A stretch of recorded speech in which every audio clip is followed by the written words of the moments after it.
Shake and bake? All right. Welcome back, everyone. I'd like to say welcome back to everyone online. As per Sequalia's comment this morning about doing Tai Chi, we hope you were all getting a good stretch in your homes. For everyone online, and welcome back to everyone in the room. And it's so lovely to hear all the chatter and connections.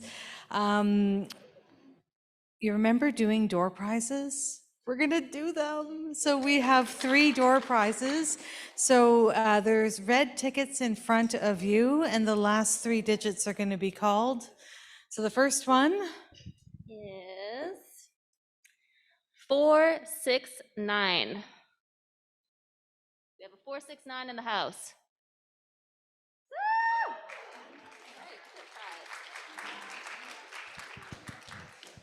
Give another shake.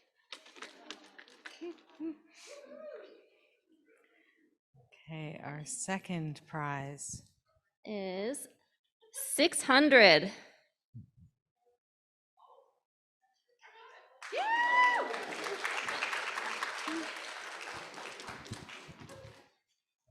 And our third and final prize, number, what? That's not right. That's the same number. What do we got here? 499.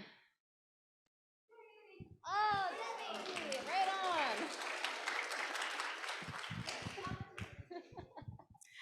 I think we might have more prizes later. So hang on to your red tickets. All right, well, thank you, everyone.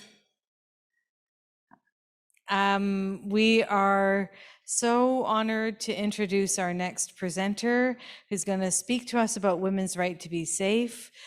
Christina Draegen is a proud First Nations Algonquin and Ojibwe woman raised Cree Métis.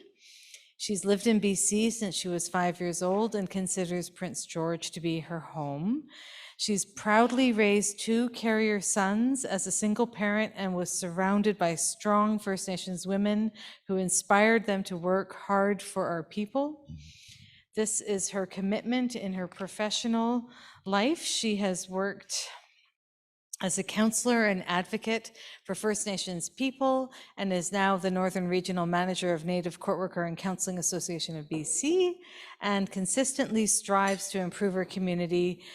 Daryl also shared that he always knows where Christina is because he can hear her laughter. So really excited to invite Christina up to the stage. Please help us welcome.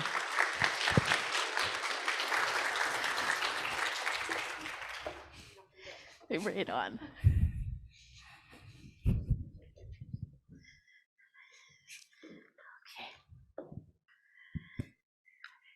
The mic's on. Everybody can hear me. Awesome. I'll get my little toy set up here. All right. So the first thing is looking at those stairs thinking, okay, Christina, you're wearing new shoes.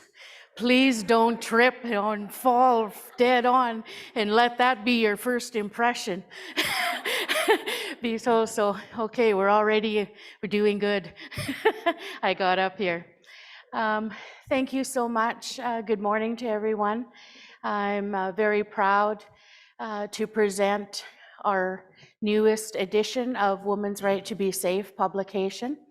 And it's a really involved and meaningful conversation that we're going to have regarding all the information and the simple tools that are inside this guide. So I really want to encourage you to pay attention to the guide as we're working through it. During this presentation, it's fine to be flipping through it because there's so much valuable, useful information in this guide. You look at it and it's such a small little book, but oh my goodness, the information that's in it is the size of a mountain, right? There's so much. So there's no way that I'm going to be able to share with you all of the information that's in the guide. So the main thing is to encourage you to please after today, go home and read the guide from beginning to end. And then in addition to that, please share it with those that you love, starting with your family and your friends and your community, because it is an opportunity to have this conversation, and it's a conversation that can save lives, right? So that's the purpose of the guide, is to reach our communities and to talk about different scenarios and different situations where we potentially could find ourselves in harm's way or in dangerous predicaments, and how to try to avoid those situations or how to best protect yourself. So yes, very good information. In the white folders that you have, there's a wealth of information that we've provided for you as well, over and above the guide. And so I encourage you to go through that as well. There's a word search and a crossword. And so all the words that are attached to those puzzles are words that you're going to find in the guide. So please feel free to take a look at that and to play with that as we're having the conversation. And then in the very end, you're going to find 2 evaluation forms. One evaluation form is for the presentation that we're doing right now. And then there's a second evaluation form for the guide itself. So we'd ask you to please complete both of those evaluation forms. And then when you're finished, just place it in front of you, and one of our staff during the lunch break will come and retrieve them. It's really valuable to us that organize these workshops. Your feedback is very important to us, and it really helps us to continue to grow and to build on with this workshop. So thank you very much. I want to just acknowledge the drummer who sang for us just before break. How powerful was that? Oh my goodness. Thank you so much for that song and for taking time to honor our killer whales. You know, anyone that knows Christina Draegen, one thing about me is that I really love animals, both domestic and wild.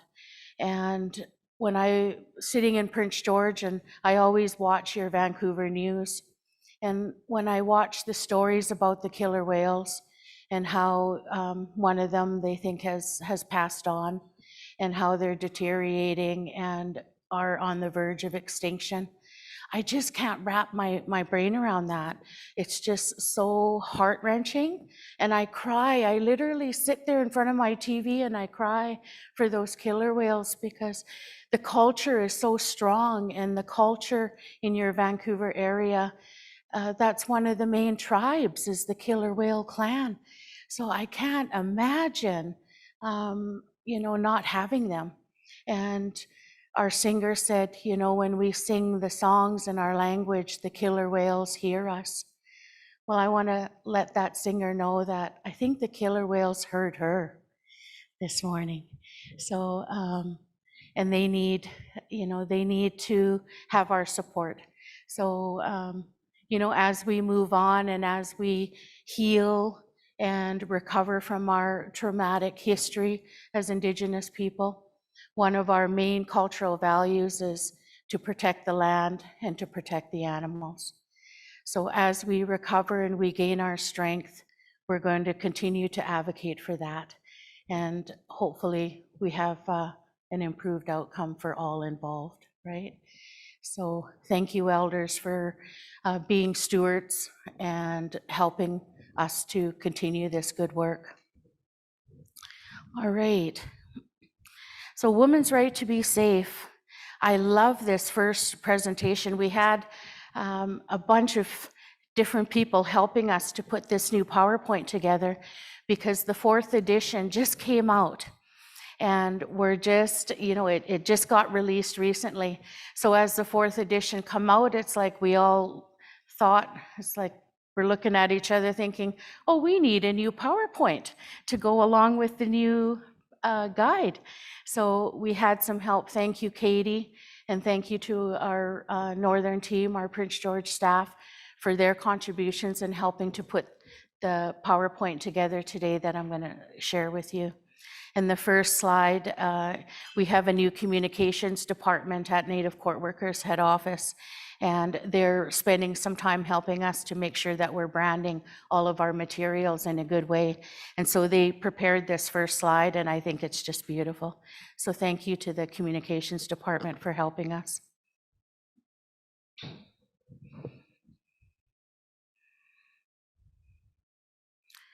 Now, Katie, in her expertise of putting PowerPoint together, she's really creative.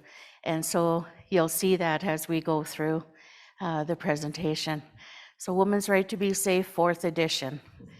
You know, when Darlene first was developing and creating the Women's Right to Be Safe series, it started off, you'll see all 4 on the slide, and so this is the first one. And I wasn't working with Native Court Workers at that time, but I sure, when I started to, when I came on board, the 2nd edition was out. And I'm thinking, okay, so you're new to the team, and I'm really wanting to impress, you know, my new bosses and being part of this big provincial organization. So I'm reading as much as I can and studying and wanting to do good in my new job. And this is one of the materials that I picked up, was the 2nd edition of Women's Right to Be Safe. And being in the north from Prince George, you know, I'm right in that hub of Prince George and the beginning of what we refer to as the Highway of Tears. So from Prince George to Prince Rupert is considered the Highway of Tears. It's 500-kilometer stretch. And we have a number of murdered and missing women to this day that have been impacted on that highway and have come, you know, some of them have still not been found to this day, and many of them sadly have been murdered. And I live that, and I've grown up in Prince George, so I was aware of that travesties that's happened. And when I started reading the book, I was so blown away. I couldn't believe the value and the information that was in there was so critical and so easy to comprehend, so easy to apply. And it's like, I couldn't believe it. And I approached our executive director, Darlene Shackley, and I says, Darlene, I says, boy, I've never read a better book. This is one of the best books that I've ever read. And how this is way too valuable to be sitting on bookshelves around the province. I says, how do we bring this to life? I want to breathe some life into this work and to share this information throughout our province and our communities, because it is such a valuable conversations to have.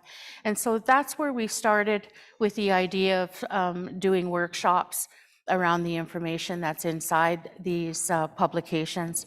And so we've been doing that for maybe 4 years now. And it just keeps growing and getting bigger and stronger. And I'm really proud to be one of the facilitators to help promote the information that's in it. So yeah, it's just an amazing tool to have. We encourage people to keep it in your vehicle maybe, so it's easy access, because there's a lot of us that travel, and lots of us travel alone, and we'll get into that later on in the presentation.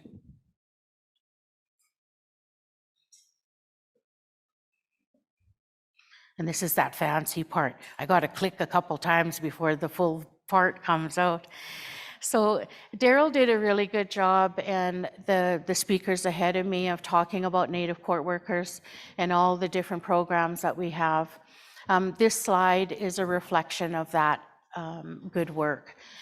Our primary, as a provincial organization, our primary focus is we're a helping hand to justice, and we specific to criminal law. However, we have a multitude of different programs throughout the province that Daryl mentioned that helps in different areas of Indigenous justice and the healing of Indigenous people. We have an amazing alcohol and drug program here in Vancouver, and you heard Arthur Paul's name being mentioned this morning, and he's the manager of that program, and he's been with us for a long time too. And so they've been creative in this troubling times of COVID. How do we become innovative to still reach our communities when there was a reduction of no in-person counseling? So they were on it. Daryl and Darlene helped us as a provincial body to empower us staff with the technology so we can work from home and we can work with Microsoft Teams and get on the virtual end of things, of being able to reach our communities virtually. And so we all embraced it, including our counseling department. So you can do counseling virtually, and it's the new times. And I thought we'd be done COVID by now, really, you know. It's just amazing that we're still so entrenched in it, and we're on our fourth wave, which is really sad. But we're proactive, and women's right to be safe is along those lines. It's solution focused, and it's under the positive umbrella, right? So we want to keep positive, because we all know there's so much negativity all over the place. There's enough of that to go around. So women's right to be safe is going to encourage you to stay positive. You heard mention of Darlene Shackley, our outgoing executive director. We're going to spend some more time honoring her later on during this forum. But this slide is to give you a reflection of her and the amazing woman that she is. Darlene Shackley is the author of all of the editions of Women's Right to be Safe. And so she created this work out of respect and honoring the families of the murdered and missing women across British Columbia and across Canada. So Darlene, not only does she so much amazing work to empower women in British Columbia, but she also is honored and does amazing work nationally as well. So everybody, there's so much people that know Darlene right across Canada, and I know there's many different national committees that rely on Darlene to this day to lead them. She's a natural leader, and I'm very proud to have worked with her on this very important work of women's right to be safe. So we thank you, Darlene, and wish you were here with us today. You heard our elder start our meeting off today, and she talked about residential school and about our babies, and that's where it all starts, right? It all starts with the little ones. And so keeping our babies safe, we're going to start there. So in your book, there's, like I said, there's way more information in the book that what we're going to bring forward. So please, there's champions. Darlene selected Indigenous champions that specifically talk about the different chapters throughout the book. And Bonnie Nickel is one of our champions that provided her story and her tips on how to keep babies safe. And that starts off in the beginning of the guide. So please take time to take a look at that, because it all starts with our little ones when they're born. It's so important how we take care of them and what their experience of life is right from the get-go, right? So if they're embraced and they're loved and they're nurtured and they're protected, and mothers and caregivers are genuine about taking care of them in a good way, they stand a much better chance of having a solid foundation in life, right? And sadly, as we're going to hear from our elders who's going to talk to us about residential school, you know, sadly, our history of Indigenous people attached to residential school doesn't have that kind of beginning.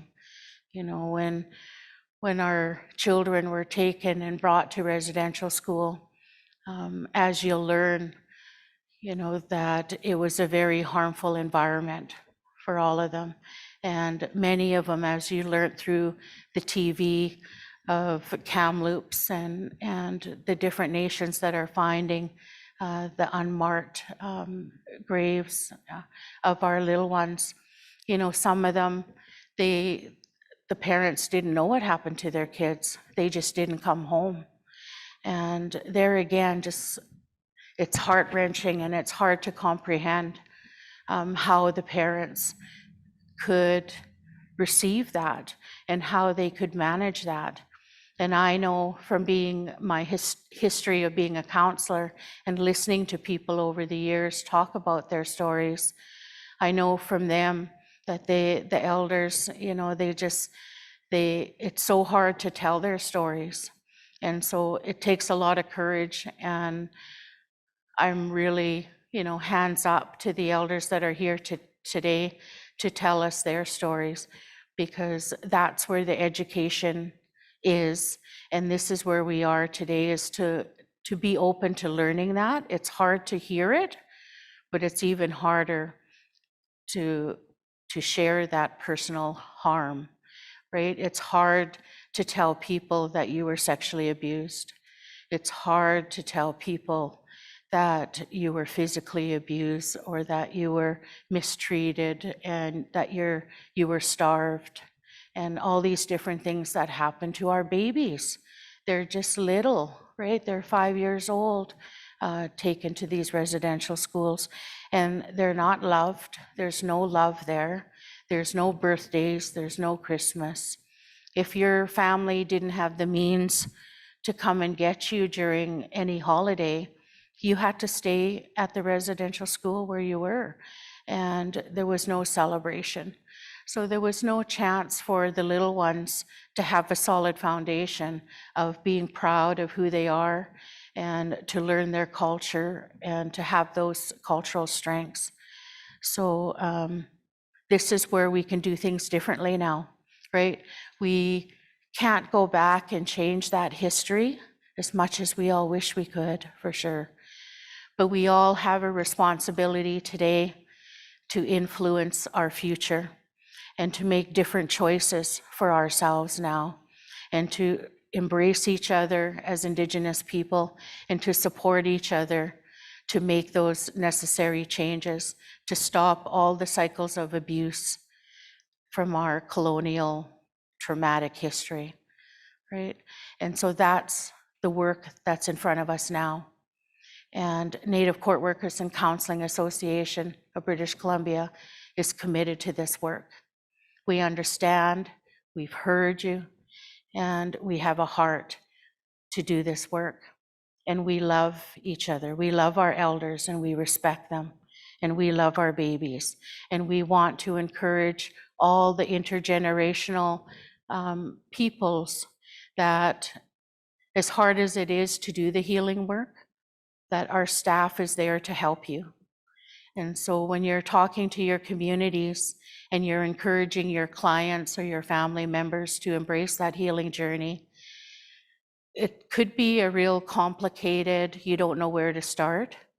I would invite you to go see your local Native court worker, and to go and talk to them, because your local Native court worker will put you in the right direction of where to begin that journey, and will hold your hand and embrace you while you do that work.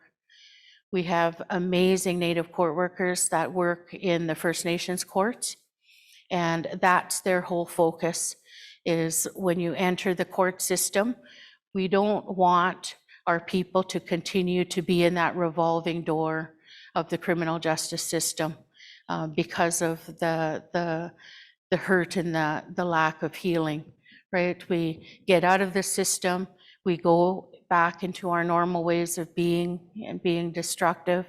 And it doesn't take very long before we find ourselves in conflict with the law again, and then we're back in the justice system. And it's not the right place for us, right? It's counterproductive, and it's hurtful, and it separates our families.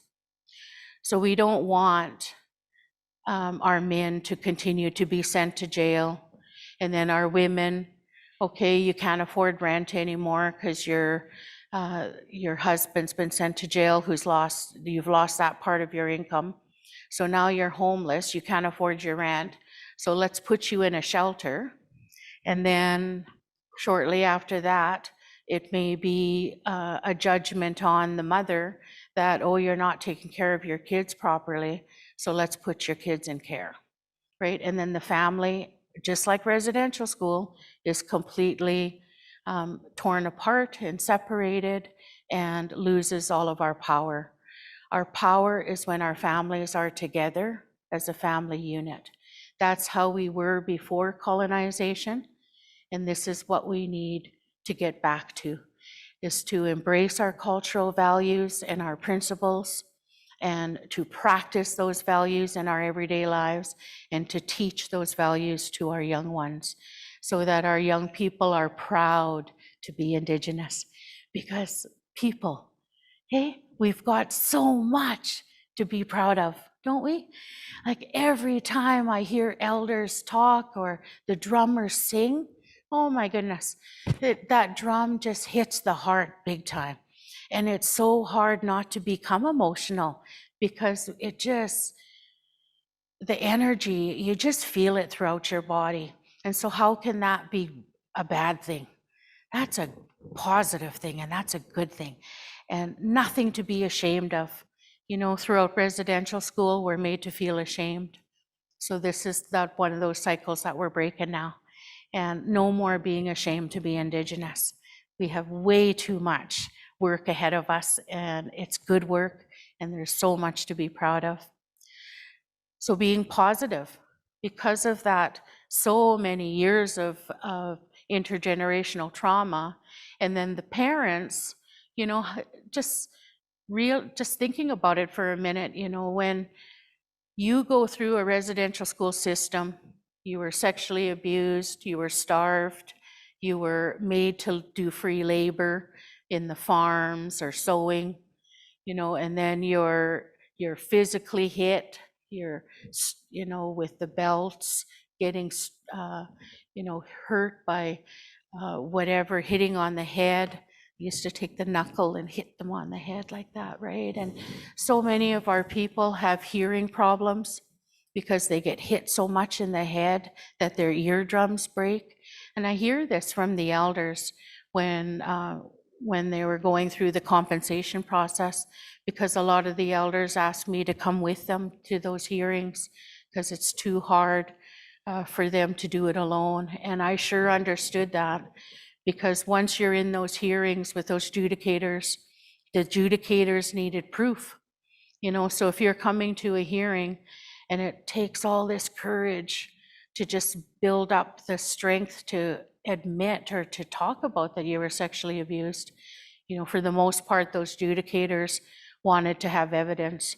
They say, you got to show us medical records that these things happened to you.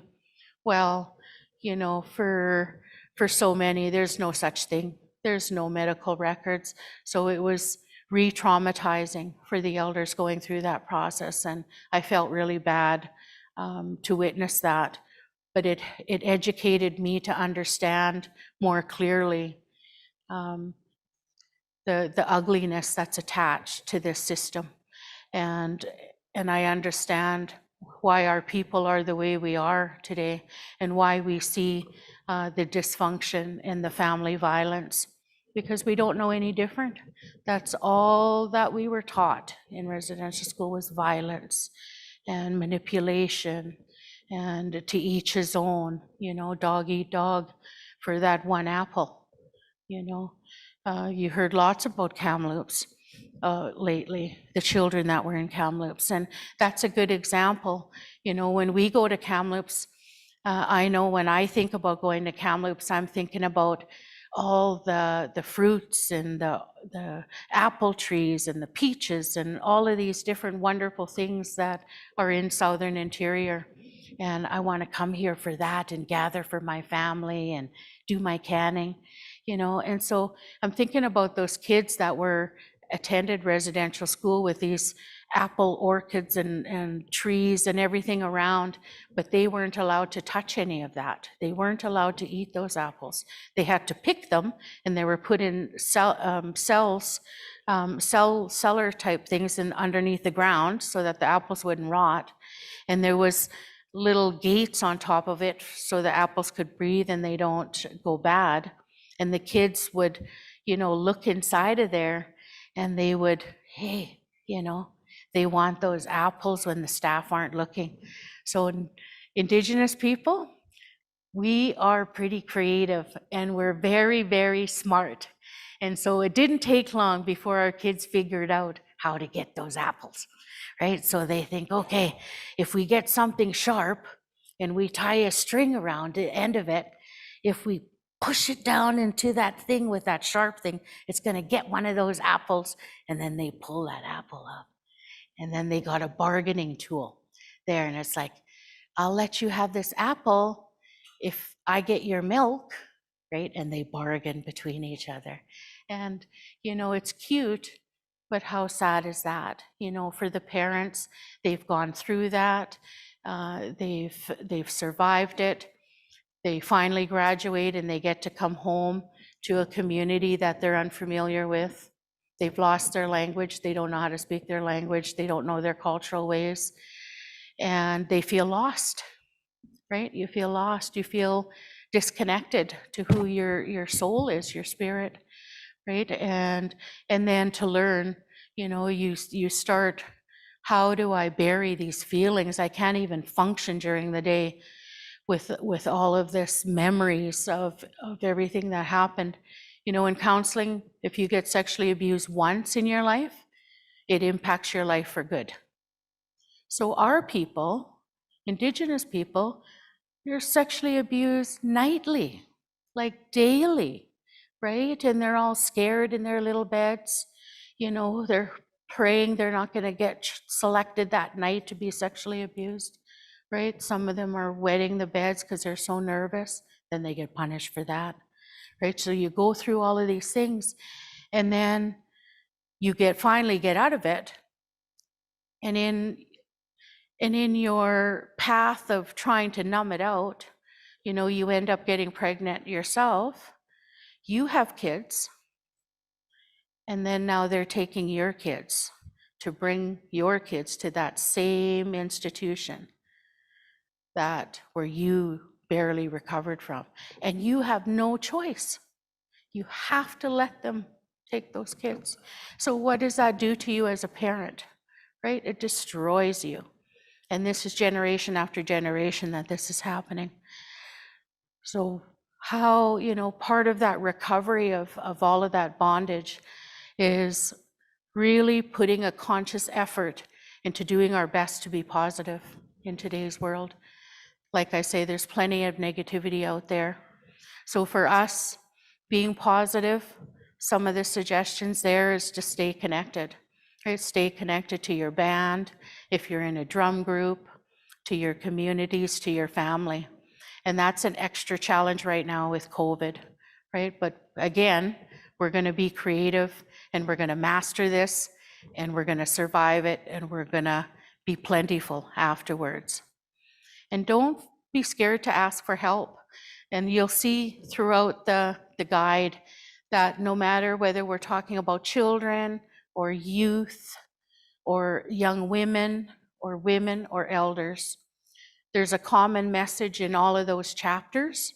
And the common message is, one of the messages is to ask for help. Don't be scared to ask for help and to reach out and to be part of community, and to let yourself be vulnerable, and to know, you know, to let others know that you need support. To be organized, that's a hit and miss with people, right? I like to be a real organized person. If I'm not organized, my day just goes sideways in a heartbeat for sure. And it's like, okay, I'm just going to go back home and go to bed because today just didn't work out at all the way that I had planned. And so that's a goal of mine is, the night before, the day before, I'm always ahead. I try to be ahead of myself. I try to be ahead of the staff that I supervise. Ask them. They'll testify to that. And then, of course, to my provincial body that I work with. So I'm always trying to be organized. I'm always, and it helps me. It helps me to function in a good way, and it does help me to stay positive and not to get too stressed, because there's so much stress in this world as well, right? You turn around and there's stress waiting for you. Help others, of course. That's an Indigenous quality, is we're there for each other and we enjoy helping each other and to be together. And positive habits. We've got the bad habits down pat. So now it's like, okay, it's hard, but let's get rid of those bad habits and to replace them with some positive ones. So again, that's the drumming, the beadwork, the going to the gym, to do your journal work and to be mindful and to be present for yourself and for your family. There's that fanciness again. Awesome. And so, part of this awareness is being aware if our children are feeling unsafe, right? So we just need to educate ourselves, and Bonnie Nickel does a really good job inside the 4th edition guide of giving you great advice about what to look out for if our children are feeling unsafe, so that you can support them and ask them questions, make them feel safe to be honest with you, and to let you know if they need help, and to be there to support them. It's really important, like when they're young, when you're 5 years old on, that's when you develop your core beliefs about yourself. Right? So at 5 years old, when we're going to residential school and we're being told, oh, you're nothing but a useless Indian, you're ugly, you're worthless, you're evil, you're from the devil, you're stupid, you're dirty, you got lice, all of these different things, right? What kind of core beliefs did our people get from that, right? All of that negative stuff. So when they raise up, they bring that core belief with them through their youthfulness and through the adult life, that you still believe those nasty things about yourself. And it couldn't be further from the truth. It's not the truth. That's not who you are, but it's embedded in you. It's embedded in the brain. So now it's about changing those messages, internal messages that we have, and being conscious and aware, and communicating openly with our young people.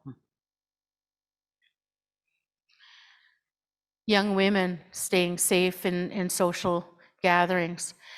So part of the work of women's right to be safe is that we live in a beautiful country. We live on beautiful land that we can enjoy.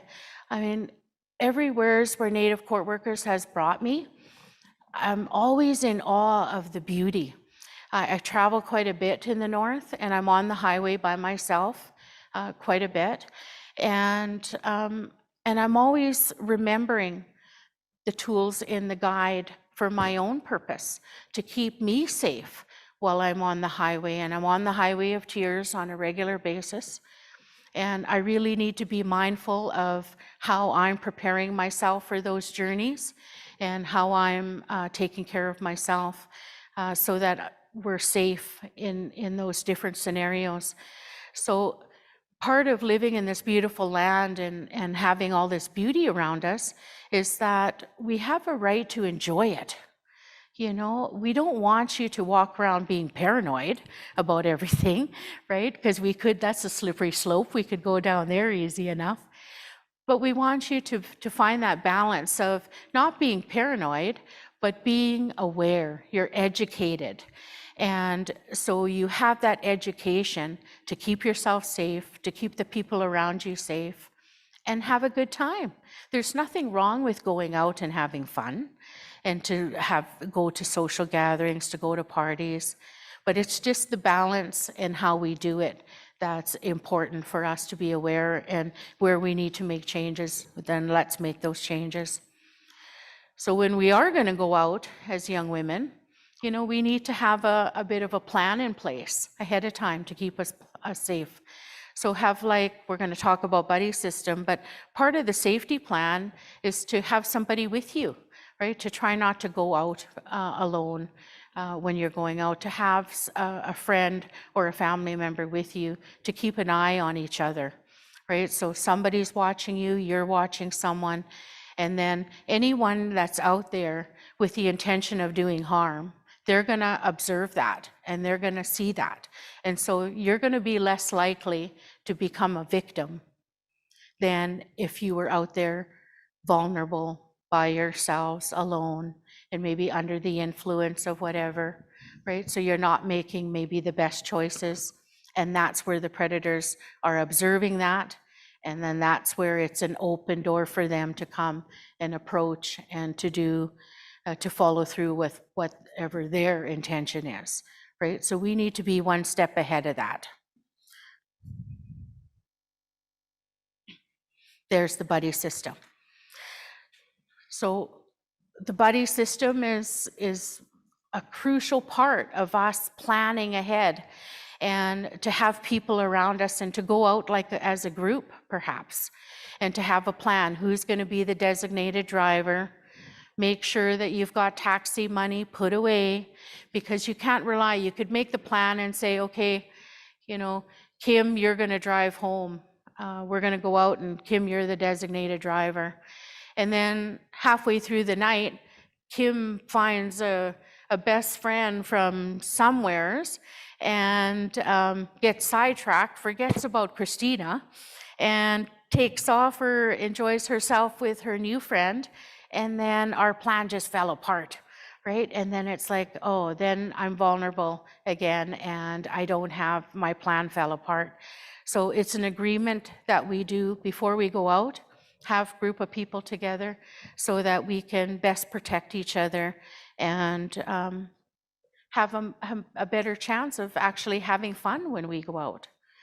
So buddy system, really important. When we're going out, we included a list of date rape drugs because, as you see, look at the list. Like, there's just a lot out there.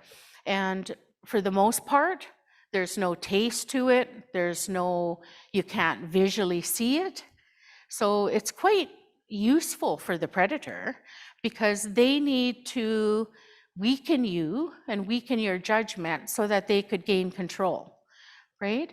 So this is again for your education and knowledge, because I didn't know there was so many different date rape drugs out there until I read the Woman's Right to Be Safe publication. It's like, wow, I had no idea. I knew that it existed, but had no clue of the magnitude and the different choices out there. And now in today's world, there's even new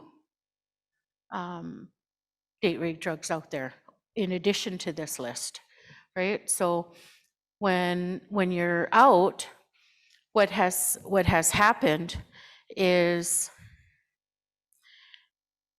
before it would just be, you know, the one predator, and he or she would be watching you as you're out. Somewheres you're going to get distracted and the predator will come and put something in your drink. If you haven't learned the tip or the advice of do not leave your drink alone or unattended, right? And when we're under the influence, maybe we're gonna not be so mindful of that. So we're gonna be more careless perhaps and not pay total attention to that drink. And so it's easy, you know, we get distracted, they put something in our drink, and then they're sitting there watching. And we go back, we're drinking, we continue on our drink. And it takes about 20 minutes before those drugs start to effect of our body. So you start to feel sluggish, you start to feel lethargic, you lose your speech, you start to slur. And so it's almost like you're intoxicated, right? And that's where they could gain control. But now it's progressed. Since then, we're worried about one person. Well, now they're working in twos. So there's either two guys or a male and a female working together to be even less suspicious, right? And they're out there waiting to find that vulnerable person to take advantage of. And so what happens is that the one person, you're sitting at your table and your drink is in front of you, and the one person will come and touch your shoulder, right? And so what do we do if someone's behind us and touches our shoulder, right? We're gonna go like this, and we're gonna look, see who's, right? And what did I just do? I took my eye away from my drink, right? And that's the goal, right? Let's get her not looking at her drink. And the second person, the partner, while I'm being distracted by one, the second one has just put something in my drink. And I don't know. And the guy, he says, oh, sorry, I thought you were somebody else. Okay, I turn around, I drink my drink. It's in there, right? And so they're off to the side and they're waiting for the effects of that drink to take place. And once it does, and I'm starting to feel that effects, like lethargic, like I'm intoxicated, then they're gonna move in. The people that work in the bars, they don't know us individually for the most part, right? So I'm looking like I'm under the influence and I'm too drunk to be served anymore. And those two are gonna step up and they're gonna say, oh, she's our relative. She's just had too much to drink. Don't worry about it, we're gonna take care of her. And they bring me out of the bar. And Christina goes missing. I'm never seen again. Easy as that, right? So the buddy system. If you're utilizing the buddy system and you're going out and you have other friends and family members with you, the likelihood of that happening to you has dramatically decreased, right? So it's us being proactive and doing things in a good way and being organized and having that safety plan in place. Breaking away from a physical attack. So sometimes it's going to happen. There's, someone is just, we know it, that person's coming to us and they mean harm. Their intent is to do harm to us. So in the book, it describes how to break free from a physical attack. And we thought it's really important to share that information. So basically, and it's very basic, it's not, okay, go do your Kung Fu and your Taekwondo and all of that. You don't need that. You're just trying to protect yourself in the moment. So it asks you to just put one step forward and one step back. And that just gives you a solid footing as to where you're standing. So can everybody do that? Let's all get up in your little space and just have that feeling of putting one foot forward and feeling that you're a little bit more solid. So if someone is coming to you and going to do you harm and going to push, attack you, there's less likelihood that they're going to be successful. So they're going to just maybe, we won't fall on the ground so that they can get on top of us and have control of us. But it's good, we might, we're going to brace ourselves. And then once they're unsuccessful of us falling down, then as soon as we brace ourselves, we're going to run. We're going to run like hell. And we're going to get away from them. And we're going to yell and scream and make lots of noise. You can all sit down now. And that's how we can, get ourselves away from a physical attack in the moment, right? So let's just keep our place and then remove ourselves as soon as we can. And it works. Social media. Wow. This is a conversation and a workshop you could do a workshop on social media safety all on its own today. You know, I come from a world of, I was really impressed when the internet came up, right? And that there's websites that you can look at and talk to people across Canada.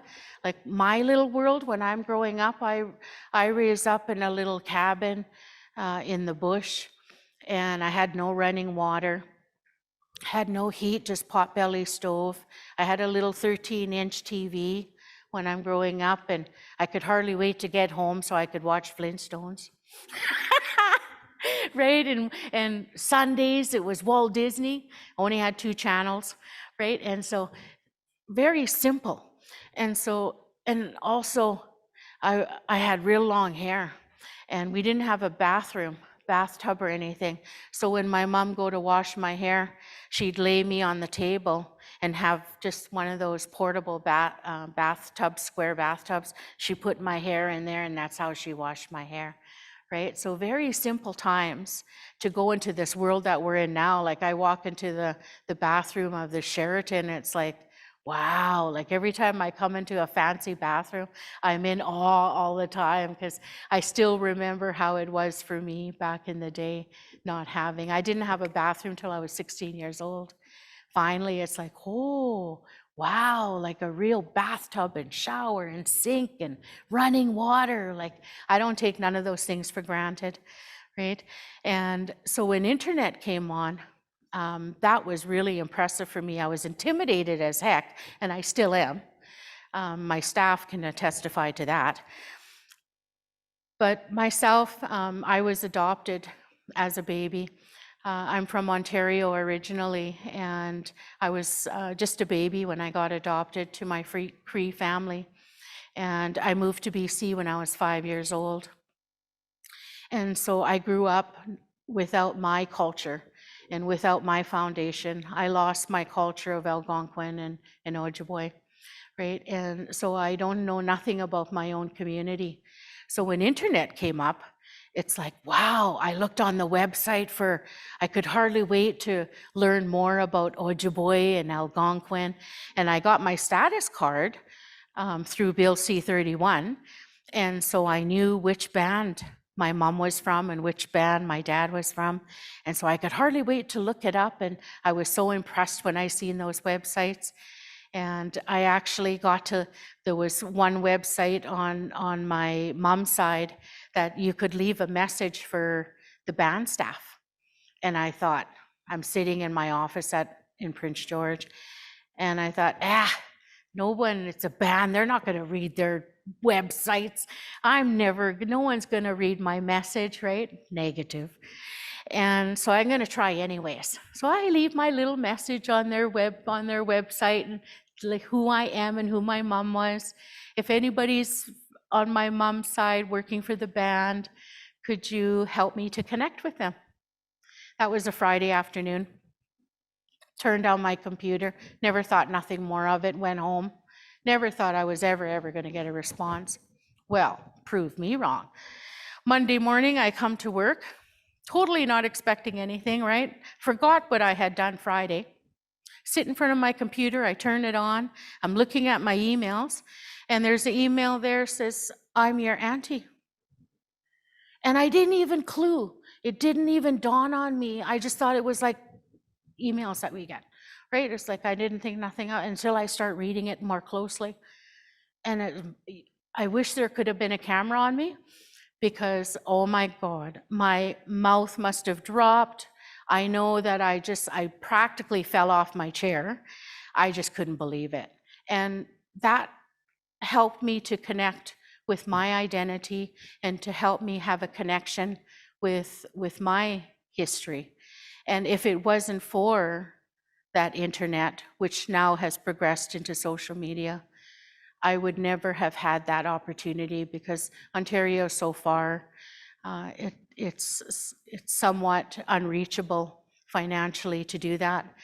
So I'm grateful for the progress of our times and for these opportunities.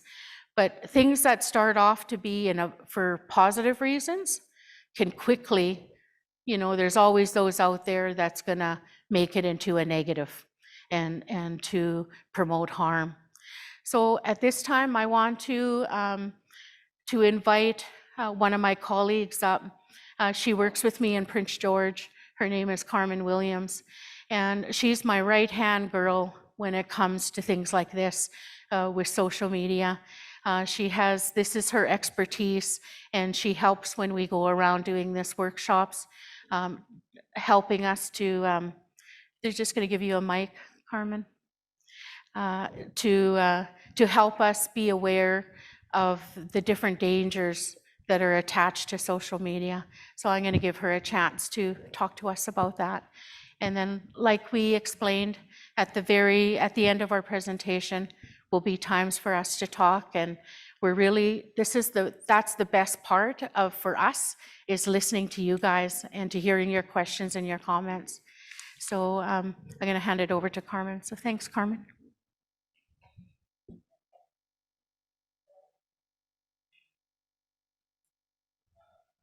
Hello, can you hear me? There you go.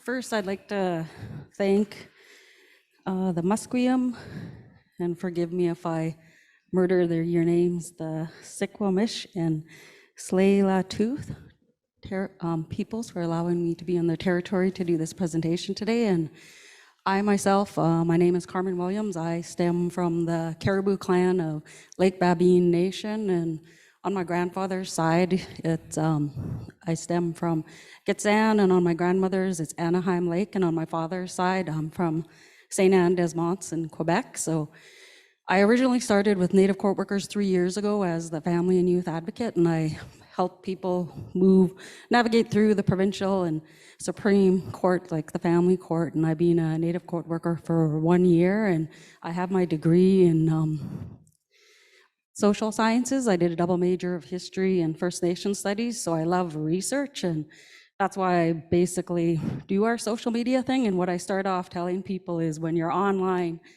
you have to be careful with what you put out there, because if you Google yourself, I used to tell people, the first thing you'll see is, because before everyone had their phones with TELUS, and you basically see search, like when you do the Google search and you put your name in, the first thing you'll see with your name is your address if your number's unlisted, and then there'll be a Google map to get right to your address. So it's crazy the ways that people can actually find you and do things. And there's another warning I'd like to put out, because when people are driving, they put bumper stickers, crazy bumper stickers all over your car. Like if you're a single parent and you put one man and or just a female with the dress, the kids, people will see that and they'll say, oh, this is a single mother, I can target this person. The single mother, there's not a man beside them. If they have the BC Lions or Vancouver Canucks sticker on their vehicle, they know they'll be there. Or if they have their children's sports teams on their car and people follow you home from a parking lot, they'll know where you are, and they'll know that these are the times of the days you won't be home, and they could actually attack you and break into your home.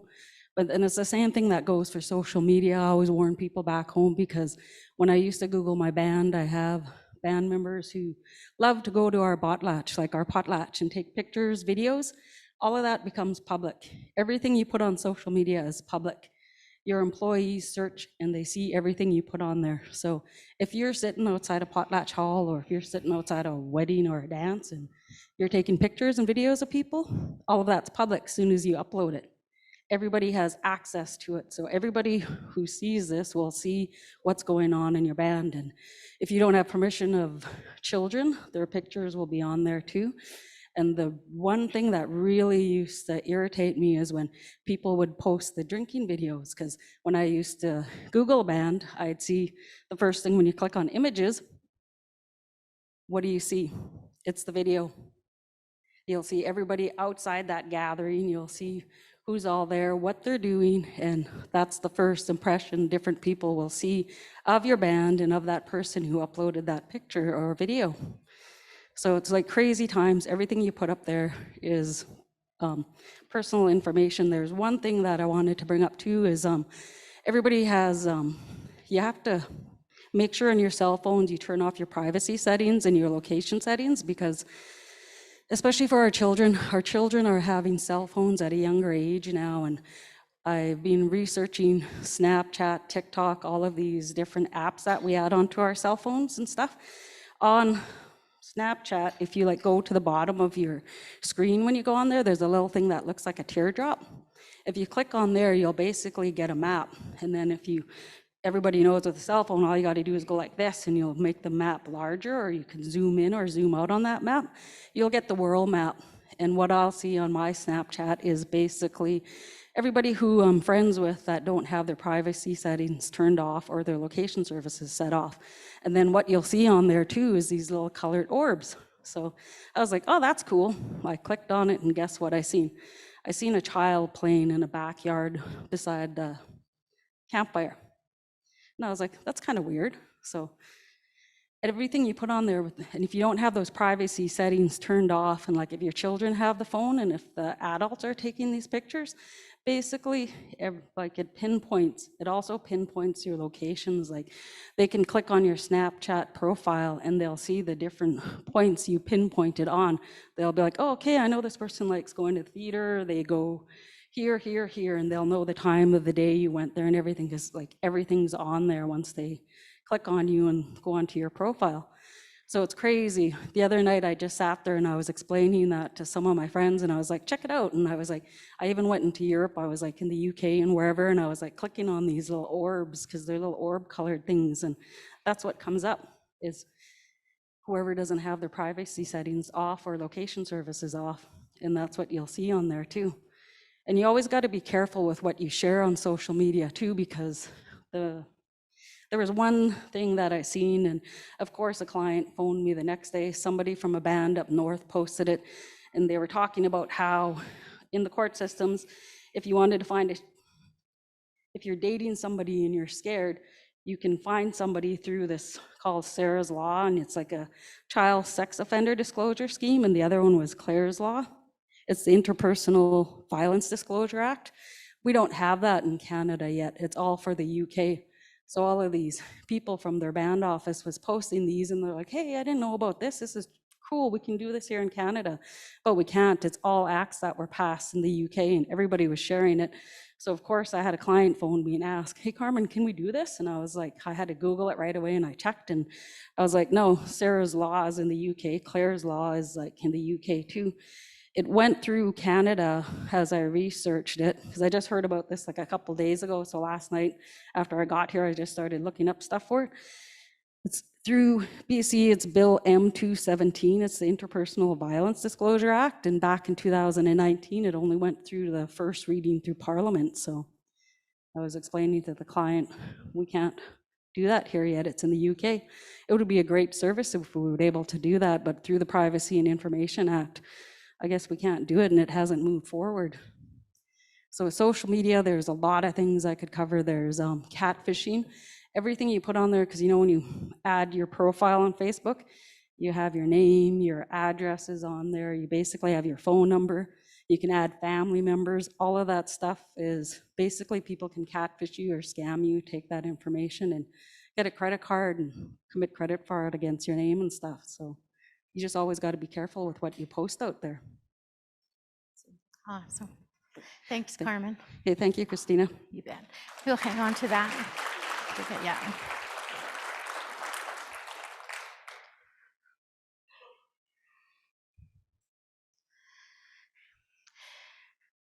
Two spirits, one nation. Right, so we have a chapter in the Women's Right to Be Safe specific. We have a champion that has shared her story about being two-spirited and the challenges that comes along with that, right? So part of what she shares with us is that, again, like what we touched on, to keep herself in a good frame of mind, because there's so much people out there that are quick to judge. There's lots of inacceptance, and mostly primarily when there's inacceptance, there's an attachment to being, you know, this ignorance part, just not knowing any different or how you were raised and the messages you received as you're growing up. So that becomes a barrier and an obstacle for our two-spirited people, because it impacts them, and it's hurtful when they're trying to maneuver through life and enjoy life and always coming across these situations of unacceptance. So her advice is to make sure that you take care of your mental well-being, to not be shy or embarrassed to reach out to get a counselor, so that you're having an opportunity to talk to someone about the different hurts and different things that show up for you as a two-spirited person.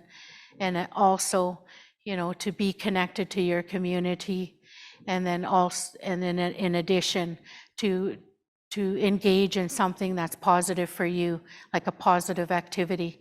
So it could be, again, the drumming, the beading, the exercise, joining a book group, being part of family and community. Like Carmen, she shared that she's attached to her potlatch system. She's part of a Caribou clan. So not only does she have her own immediate family, but in the carrier world, in the potlatch system, they have their clan families. So Grand Tun is Caribou clan, and she has a multitude of people that's part of her family in that situation as well. And she participates in her cultural activities as they show up. So that's examples of how to keep yourself in a good frame of mind, and to cope with the challenges of being two-spirited. Risks of recruitment and gangs. So we added this to our presentation basically as a message for our young people. You know, our young people today, some of them are just so confused. They're confused about what they experience in the family unit. If there's any kind of, you know, if the family hasn't embraced healing yet and are still impacted by the traumas of our history, there's potential, there's going to be family violence. There's going to be what they learned in residential school, the name calling, the raising of the voice, the throwing things around, the hitting, all of that. So our young people, like I said, our elders have real hard time to talk about these things. So you would think that our family would all know about the history of the grandparents and what happened, but not necessarily so. You know, it's really hard. It's hard for the elders to tell their own family even what's happened to them. So the young people, they don't necessarily have that knowledge, even though they're Indigenous. They just feel the effects of it if there's family violence in their home. And this is where the gangs have an advantage, because if the young people don't feel like they belong in their own family unit, or they're uncomfortable and scared of family violence, so what do? They leave the family home and they're wandering around in community, right? And the gangs that are out there, just like predators, that's their full-time job. They're out there looking for those vulnerable youth, right? They're in the neighborhoods, they're in the malls, they're at the airports, they're everywhere. That's their job, to seek out these vulnerable people, to recruit them into the many different gangs that exist, right? So our young people, if they feel uncomfortable or unsafe at home, they're an easy target for when they're out in community for the gangs to recruit them and to bring them into their environment, to treat them really good at the beginning. They're feeding them, they're giving them McDonald's, they're drinking with them, they're smoking joints, whatever is attached to that, right? They're having fun, they're joking, laughing, whatever, up until it comes a point where one of the lead gangs is going to tell that young person, okay, you know, you've had rent-free, you've been eating here, we've been feeding you, we've been giving you free alcohol, whatever. Now there's a job I need to be done. I need you to go do that. There's no choice there. If you want to continue to be part of this new family that you just joined, this is your role now. You need to go do that job, whether it be selling drugs or crime, whatever is happening for that gang. And the young people have no choice. They feel like they have no choice. Later on, when we're talking about human trafficking, we're going to get more, Larissa's going to get more into the consequences of our young people getting recruited into gangs and getting recruited into human trafficking. And I'm really looking forward to that conversation as well. So please, part of the healing is embracing our young people. The more healthy and the more strong and positive our family units are, then again, the less likelihood of them leaving us and getting caught up in the world of gang life, because we can testify as Native court workers how difficult it is for our young people to get out of these gang situations. They do not make it easy for you to do that, right? And Larissa's going to expand on that. Work camp safety. So this is fairly new for us. There's industries, camps, expanding throughout our province. There's a lot of that happening in the north right now in our Terrace area, Prince Rupert area. And so these camps are opportunities for employment for sure. However, there's the down part of that is that our women have been subjected to being mistreated and taken advantage of in these work camp situations. So this chapter of the guide, it's going to further explain how to keep yourself safe if you get hired into these work camps.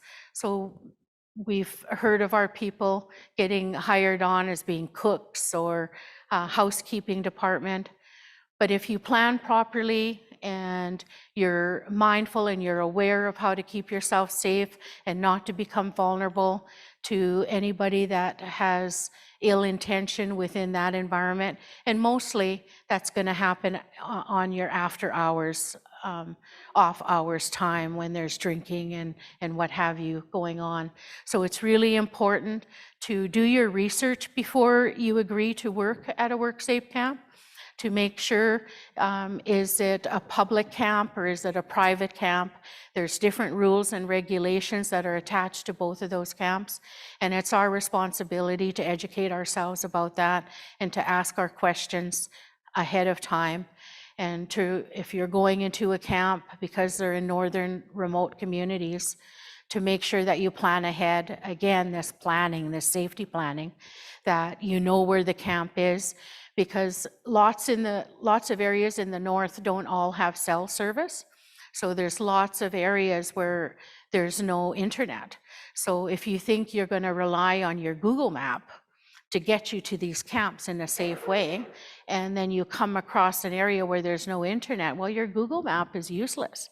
It's not going to work, so you could get lost, right? So it's important, print out maps ahead of time, have it in your vehicle, have contact, have family members that know what you're doing and what time you plan to be there, and make the plan that you're going to call them once you've reached your destination.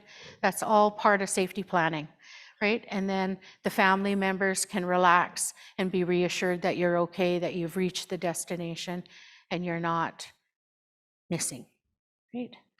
So yes, very important stuff. Hitchhiking. So of course, we don't encourage anybody to hitchhike. Hitchhiking, we know it's common sense. Hitchhiking is dangerous, right? If you can at all avoid it, please do.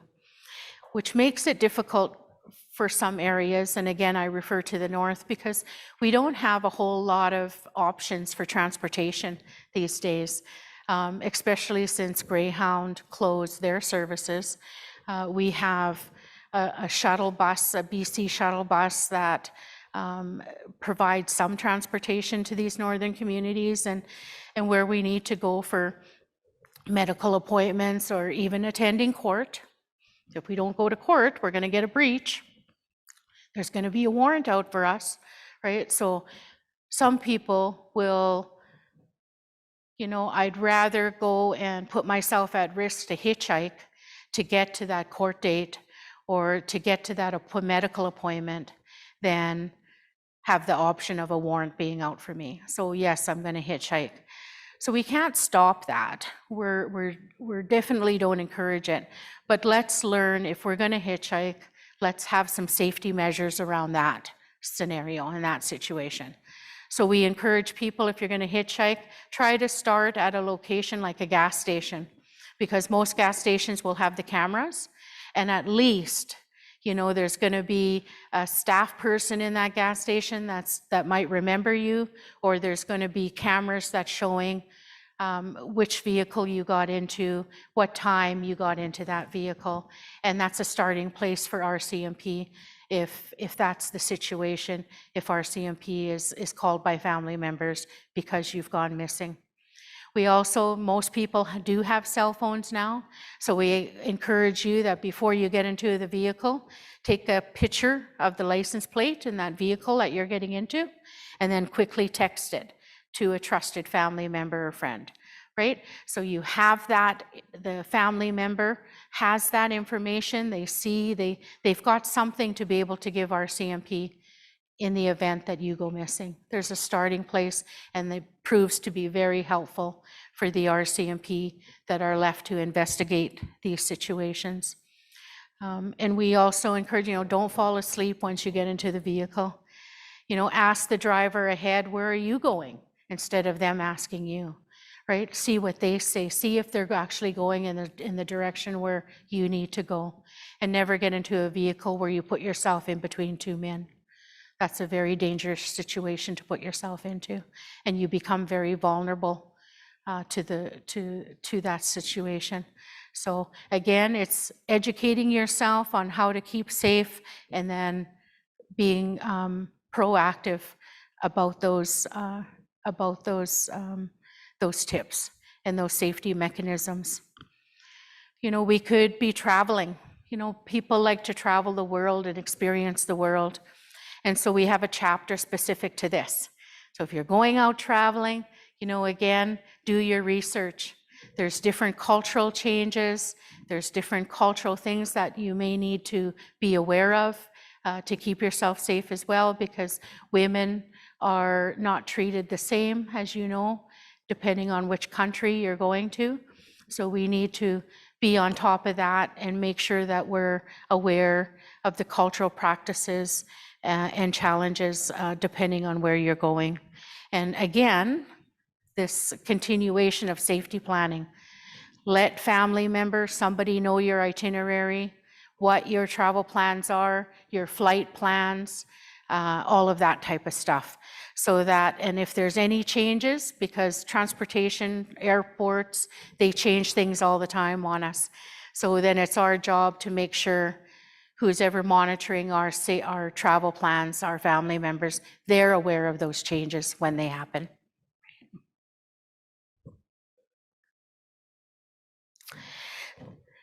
So at the airport,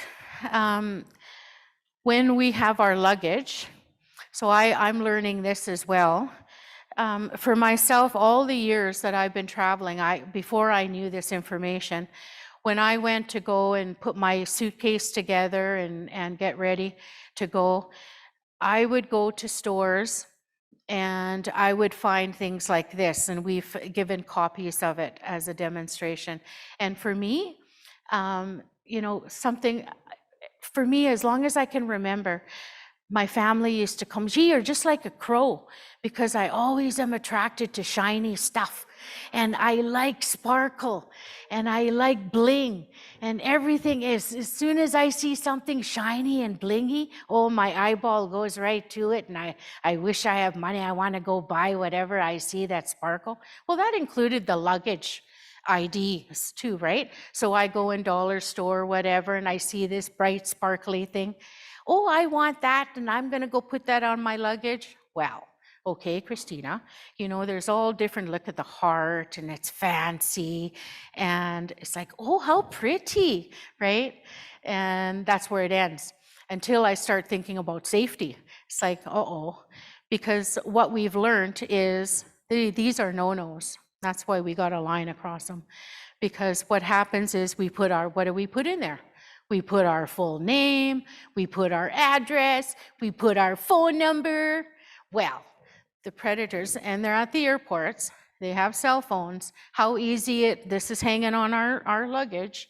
How easy is it for them to stand beside us, take a quick picture of it, take a picture of you, and walk away? You would never know. You would never know that that just happened to you. But that person has a picture of you now and knows how to find you. Right? So we don't want that. So this I found in the Vancouver airport. And so this is the ID luggage that we recommend.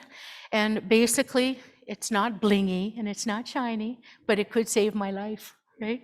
So the information's in there, but it closes up. So it's on my luggage.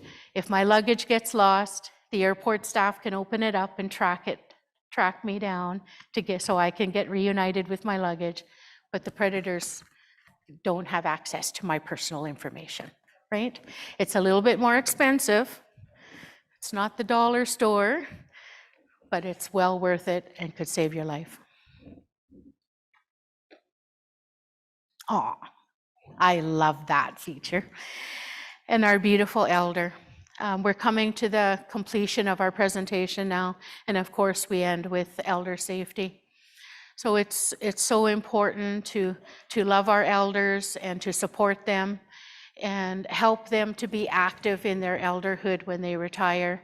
You know, not abuse them. My goodness, our elders have been abused enough, haven't they? Why would we ever continue to subject them to any more abuse in their elderhood? They're not your permanent babysitters. They're not your bank where you're going to expect to get all of their pension plan, you know, all of that. So it's important to encourage them to enjoy their life and their freedom and to practice the things that we talked about as well. My Uncle Bob, I use as an example. He recently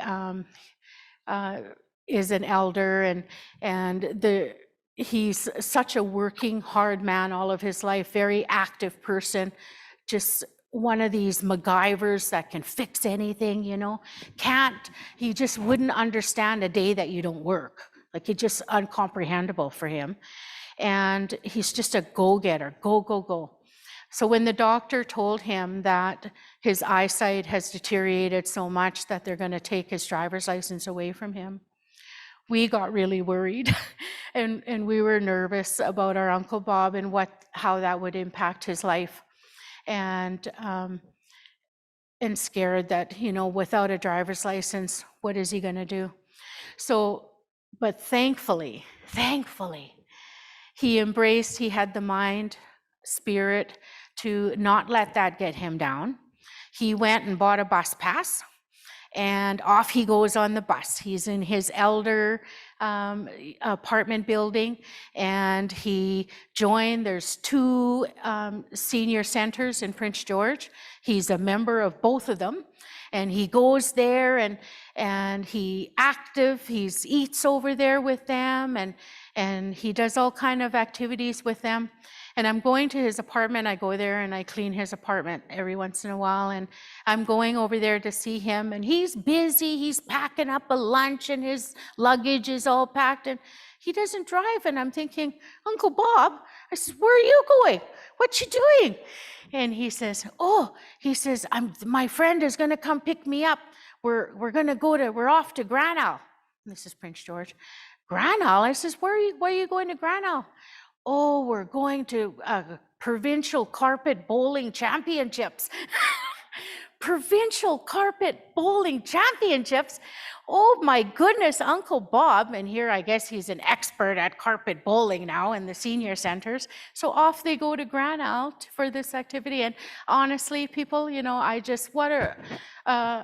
it felt so good in my heart to hear him, you know, still have a good quality of life, and that he still have fun in life, and that his elderhood doesn't hold him back from enjoying life and to making the best of every day.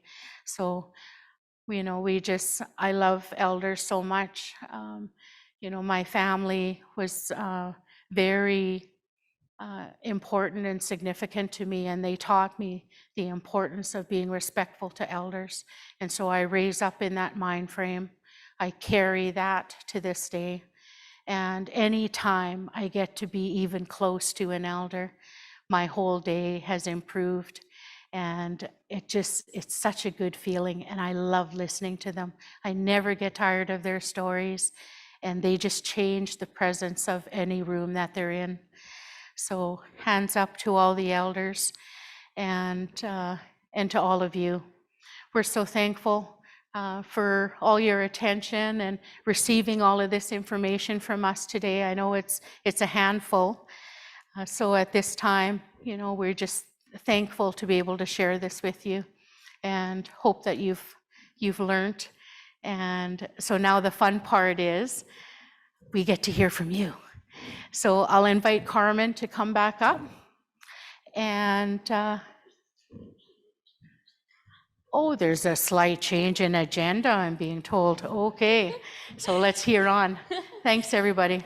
Thank you so much, Christina.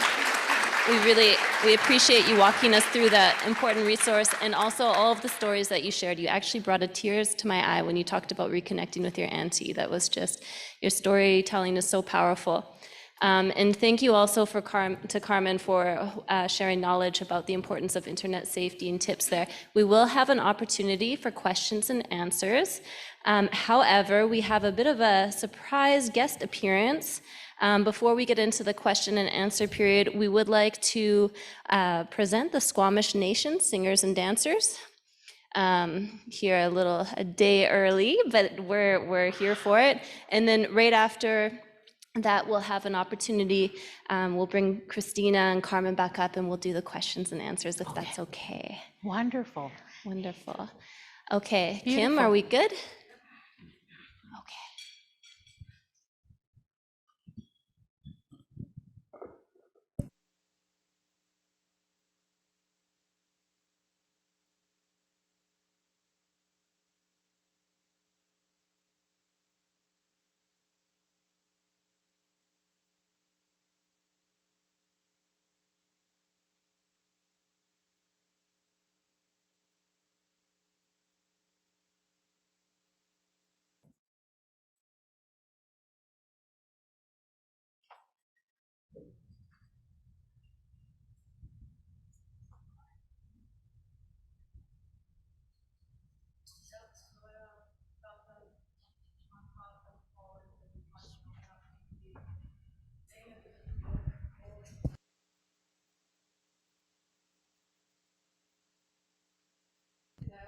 I stood up because these are all my nieces and grandnieces and nephews.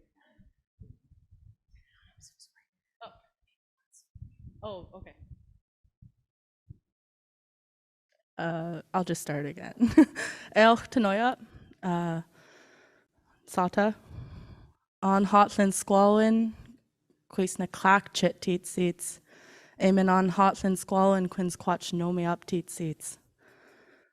Namish Tisholtmish Olsaclatal Atiti, Lolum Chawan Tomi Up Chit Uck, Lolum Chawan Ta Saathan, Quis Athan Chit Uck Teat Seats, Amen.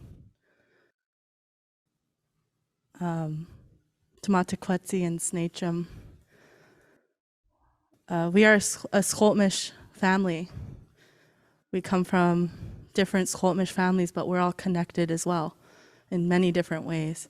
And I was just acknowledging our dear auntie over there as well. It is a nice surprise to see you today.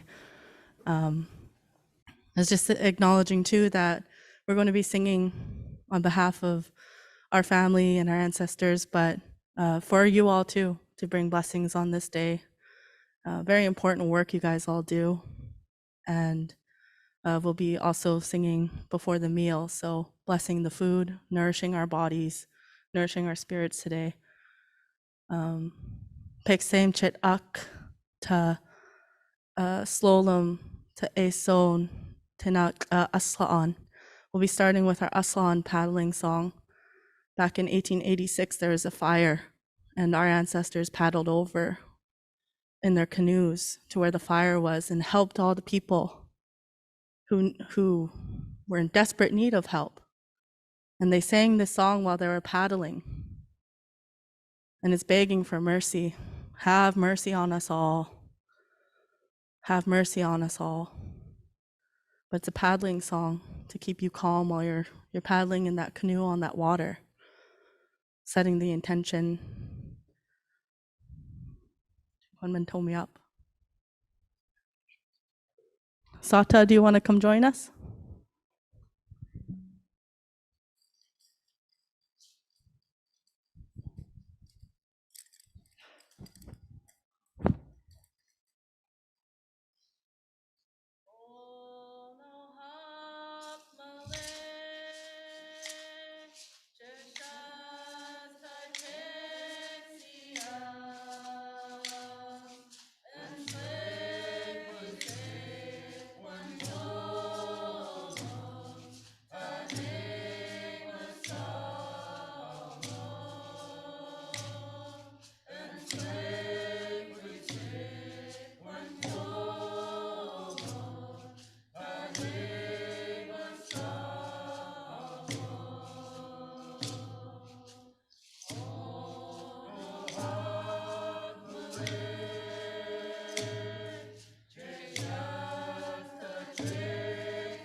Where the mic is, so I'll try to be loud.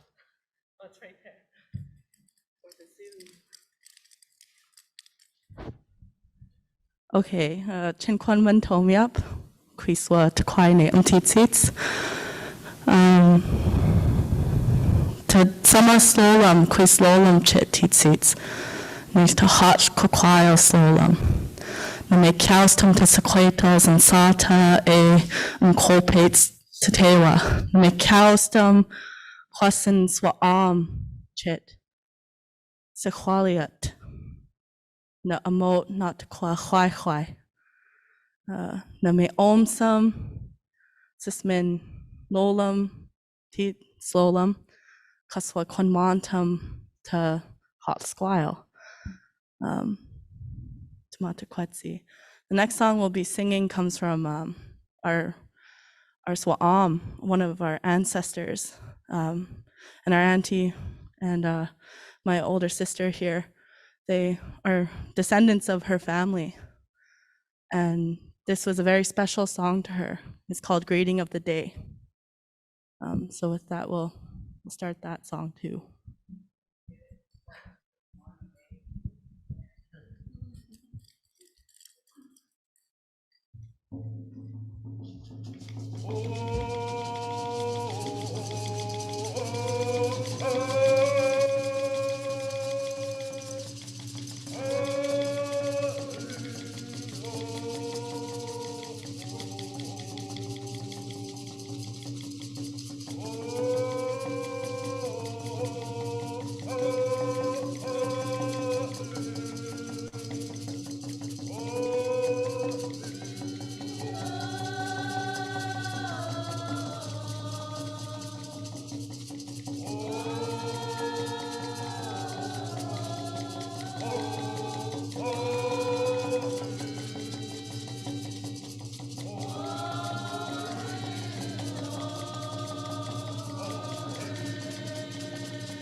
Chinquaman Tomiap Kayat, very grateful to you all. So I think I'd like to do a little bit of an introduction further to us. Antsaat Salia, Tenachang, Atsnach Ochomelch, Amen, Tenachang, to Aslaan Ochomelch. My given name is Charlene. My ancestral name is Sa'at Salia. I shared that with my grandfather. I come from the village of Atsnach, which is also the Burard Nation, and the village of Aslahan, one of the Skolmish nations. And I think I'm just gonna put everybody on the spot and pass it to them so they can do their own little introduction. CM, I'm Tsukwalton. My foreign name is Jonas Jones. You know, Chenquaman told me, thank you for inviting us for this invitation. You know, my grandmother, Halia, she says, when we sing our songs and we give our culture, it's not necessarily for us. You guys brought us here to uplift each of you, to uplift your Squelowans, to give you a little strength in the day. You know, these topics that are being discussed here, residential schools and the missing and murdered women, these are touchy subjects to us. It brings a lot of hurt and pain. You know, my great-grandfather, Dan George, he said, to be born Stelmach, to be born Indian, you're born into struggle. You know, everyone you see here and every Stelmach you see sitting, we're children, grandchildren of residential school survivors. Our grandparents' generation survived that. You know, my grandma Khalia, she says, there's a better chance at going to war and coming home rather than going to residential school and making it back. You know, my mother had to reintroduce her to love. She didn't know what a birthday party was until my mother said we should have a birthday party for my brother. So my grandmother said, sure. She was saying in the back of her head, she didn't know what a birthday party really was. From age 6 to 18, she was in residential school and they never batted an eye. You know, and that's the struggle we come from. That's the struggle we endure. But by some miracle, our older generation, they found our culture. They found our spirituality. So there's one thing those churches didn't really realize. How can you strip a culture that's intertwined through your DNA? How can you strip something that's living and breathing within you? You know, we're fortunate. My grandmother, her dad is Dan George. He endured millions of dollars. You know, his agent stole that from him. My grandmother, she took that and she said, you know, we're really rich, son, because we have our culture, we have family, we have love. My great-grandfather, he says, without love, you're no human at all. You need self-love. You need to flourish. With self-belief comes self-love. Once we love us, it's easier to love the ones around us. You know, my mentor, CCM, who's standing beside me, he says we're weaving together like the blankets we have on now, like the cedar weavings we have in Chomot Shkwelowin. You know, we're one spirit. You know, that's That's how each of you have to work. Each of you have to have that belief in prayer. You have to believe in yourselves to uphold and do the work you need to do to support the work that you're doing. Because this is heavy work, residential schools and the missing and murdered. How many women does it take for the government to bat an eye? One Hulaiten, and then the world flips on its head. There's thousands and thousands of Stelmach women that are going missing.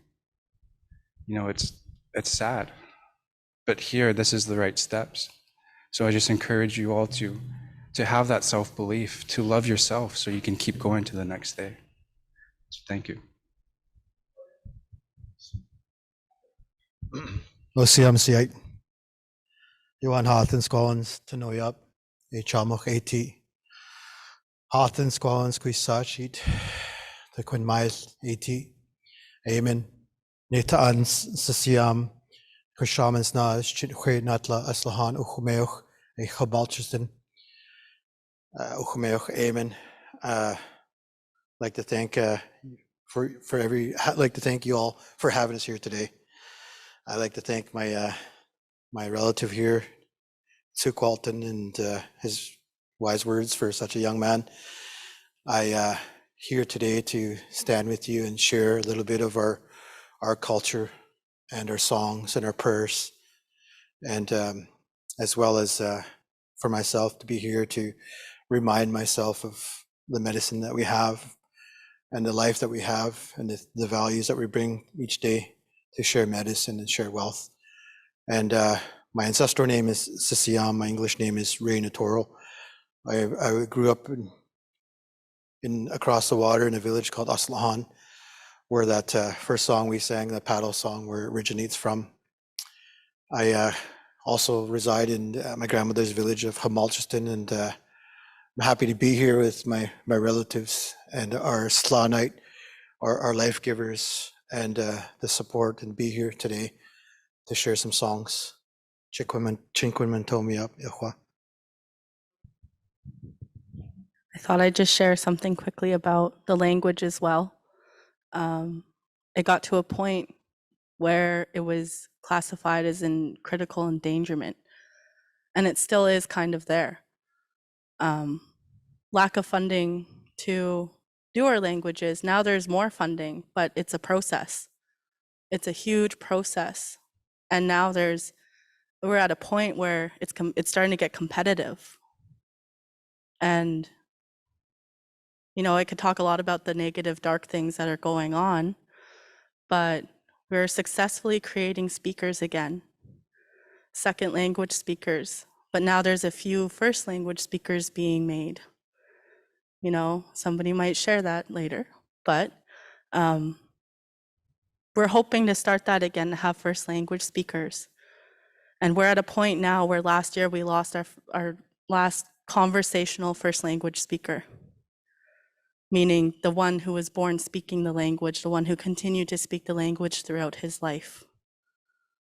He was the last one that we had, and he passed away last year. And so our mentors, who do they have to go to?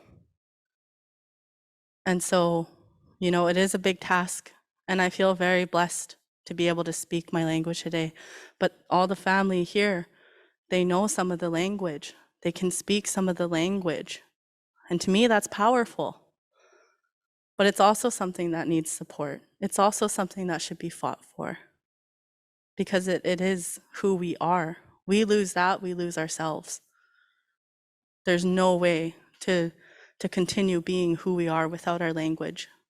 And it's not just us, but awareness for many languages. In Vancouver, there's 2. You go a little bit further north and you'll find another one. You go on the island, there's multiple. We are not just one language people. Our First Nations people are diverse. I couldn't go down into the States and understand a single thing anybody says. I can't even meet somebody from Musqueam and understand what they say in Hunkaminam. It's similar to a point. And then you go north. There's no way I could understand what anybody says in Chilcotin or anything. It's diverse. And so there is hope. We are doing the hard work. It is being revitalized. And so I just wanted to explain a little bit about that today and to kind of put that on the radar as well.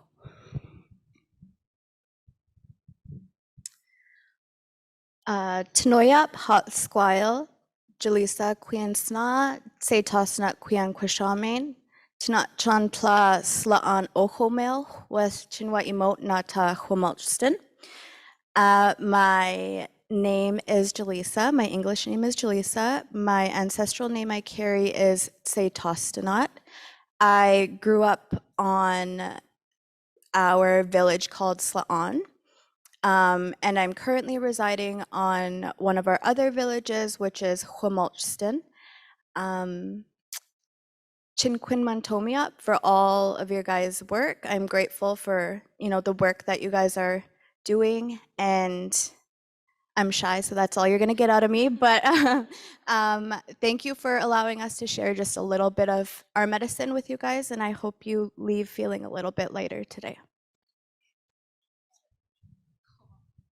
Tanoia, Pasquale, Celia Joseph, Quiansna, Stehelo, Quianquishamin, Floyd Joseph, Squattaquampton, Siam, Eve Joseph, Lan Aslach, Larry Joseph, Squattaquampton, Siam, Amen, Rose Thomas, Lan Salsettle. Yuan Hutlan Squallowin, Quins was Lush Elsh, 8 T Escano. Ar escaco each tan sequatal, hotlan squallowin, quinswa lolam to yuan hot, squin miles, slowlam, T squile. Hello, everybody. My given name is Celia Joseph. My ancestral name is Tehetalot. My family comes from the village of Stotmas up in the Squamish Valley. My dad is Chief Lloyd Joseph. Squattaquampton. He's a carver, and on his side, my late grandfather was Larry Joseph, and then my late grandmother was Rose Thomas from Snuneymuxw, from the island. If there's any island people, you can locate me. And then my mom is Eve Joseph, and she's of British and Jewish ancestry, and I'm just really happy to get to wear our regalia and get to put on our medicine and be able to stand here with my family. It's been a hard year and a half, 2 years, to not be able to gather with one another and to wear our regalias and to sing with one another. So really appreciate you calling us into this space so that we can help lift your spirits, but also help lift our own spirits. And I know our ancestors get hungry and thirsty to hear their language spoken, and they get to come and hear their songs and hear their language spoken to them today. And I know that there's so much medicine to be shared in that. So Chinkwan Mentomiop, thank you all, and I hope you all get home safe and stay safe. We'll see you. Squamathol Queen Kashaman, Kailana Queen Sna, Tanachantla, Hamasquam, Skolmish, Stalo, Ochmeo. My traditional name is Squamathol, and my given name is Kailana, and it's my mom right there. And I'm from Musqueam and Squamish and Stalo. And yeah.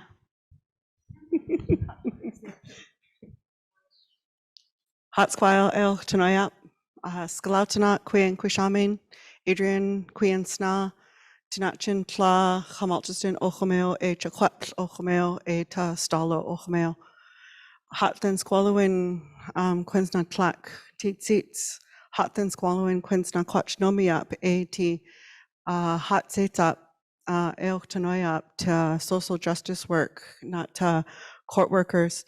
Hi, my name is Adrian Charlie, and my traditional name is Skalautanat, and my name comes from Chaquatl, which you would know as Gibsons, and the story behind my name is we're one of the first ancestors of our Squamish people, and my son and my father carry the name Squamish of our first ancestors of the Stalo Nation, or the Squamish Nation, sorry. I also descend from the Stalo peoples, and as my daughter said, this is my daughter, and I'm happy to have her here with me today. And my auntie, Sequoia, my mom. Hatsquile Tanoyap, Noel Quiensna. My English name is Noel Natroto. I am the wife to the gentleman down on the end there. I come from multiple generations of Squamish, Slanite, Squamish women. I've lost track of what generation I am now. Gosh, probably 6. My whole line is all Squamish women. And through all my ancestors, I descend from Squamish Valley all the way to areas of Vancouver and the North Shore from multiple villages, so I won't name them all. And I just want to thank Kim Rumley for inviting us to the Native Court Worker and Counseling Association. I'm not sure, there she is. Thank you for having us today. Oh, I told you who I am. No. Sequalia Quishaman Sna, Anwanik Quian Sna, Quamalchison Chen. I'm from Capilano, Quamalchison, and I now live on Aslahan. And I'm hoping to move back to Quamalchison one day. And Sequalia is my ancestral name, and I've used it since I got out of the longhouse, and well, even before I went in the longhouse, since I was named in early 70s, and rarely use my given name, Ann Wanick, except on ID and status card and legal documents and that banking stuff, right? And I'm really proud of all my Equatorial that are here today, because they are learning the language and speak more language than I have been able to learn. My grandmother went to residential school, St. Paul's, and they never let my mother and Schalautanat's father learn or speak the language in the home. They would talk in the kitchen and send them out of the room. So they both understood the language because they were hearing it anyways. And so then her dad, my brother, first cousin brother, and my other brothers and I didn't get to learn the language. And I learned some of it because of going into the longhouse, because you need to Quinmayeth, pray when you do the ceremonies, including being there in the winter, doing the Swai. Okay, got the 1 minute. And so I'm proud of them. Usually should flash a sign up. No. So. Ta sahoyo slowlam qui slowlam chit ne ta taste tolque slowlam na make kaustum ta sesiam nsese. The last song we'll be singing is an upbeat song. The Taste Tolque song talks about fishing.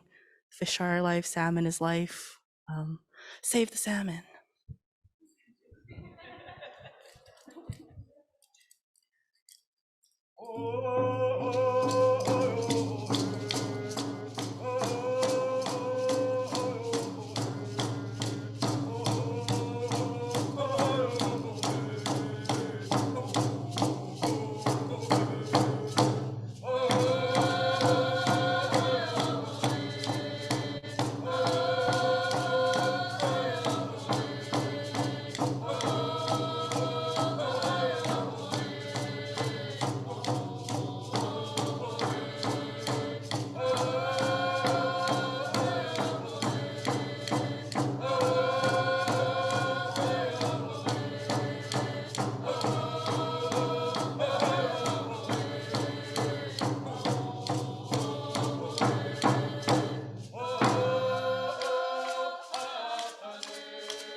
Thank you to the Squamish Nation dancers and singers for the good medicine today. We would now like to invite, if you're still willing, Christina and Carmen back up. We will have a slightly shorter question and answer period where we'll alternate between folks in the room to ask their questions or any comments that they have about the resource shared. You'll notice that there are 3 microphones spread about the room, in the back and on either side. So if you'd be willing to please ask your question at the microphone. Alternatively, we can also repeat your question so that the folks online can hear. So is there anyone in the room who'd like to start with any question or comment? I think my mic is back on. Yeah. I know we're all just, wow, again, the gift we just received, right? Beautiful. Thank you so much. Maybe the presentation was just so great, no questions? Woohoo! I'll take it. We've got someone in the back. Sorry, the lights are kind of bright, so I didn't see you there. Go ahead. Can you hear me okay? You bet. Debbie Scarborough, thank you so much for both your presentations. Also, I just want to say the dancers were amazing, and the fact that they could all speak their language, hats off, amazing. I just wanted to ask if you also share or what message you might have. You spoke about two-spirit, of which I am, but how do the general community and our nations support us and our communities? So should you see an act of bullying or someone that is not accepting of who we are? So I wondered if you could speak to that, on what messages you have for strong allyship, or do you? I think what comes to mind to me right away is how the champion in that particular topic stressed the importance of taking care of yourself, right? Because we have no control of what's out there and where people's level of education is or awareness. That we don't have control of, but we know ourselves, who we are. And when we're doing our personal work, we get stronger and stronger. And the stronger we become and the more we're grounded and we have our secure foundation and love ourselves, it becomes less significant of the people around us that may not accept us, right? So we're less likely to give them so much of our power, and we keep our power to ourselves. And I think the way that things seem to be rolling out is there's an increased awareness of all these things. There's an increased awareness of two-spirited peoples, and there's an increased awareness of residential schools and what happened there.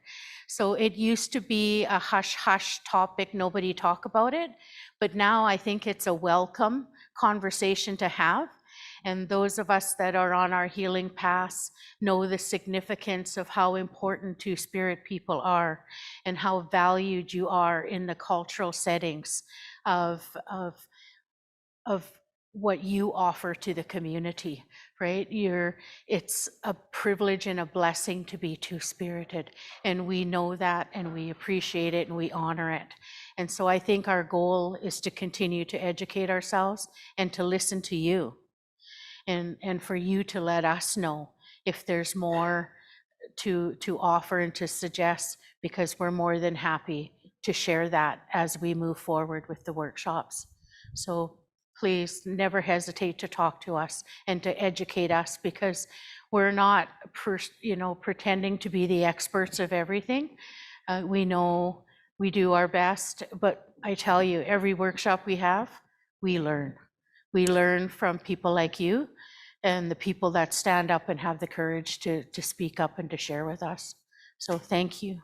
Thank you, Christina. I have one other question in regards, I come from Terrace, so very familiar with the Highway of Tears, lost many of my classmates and friends.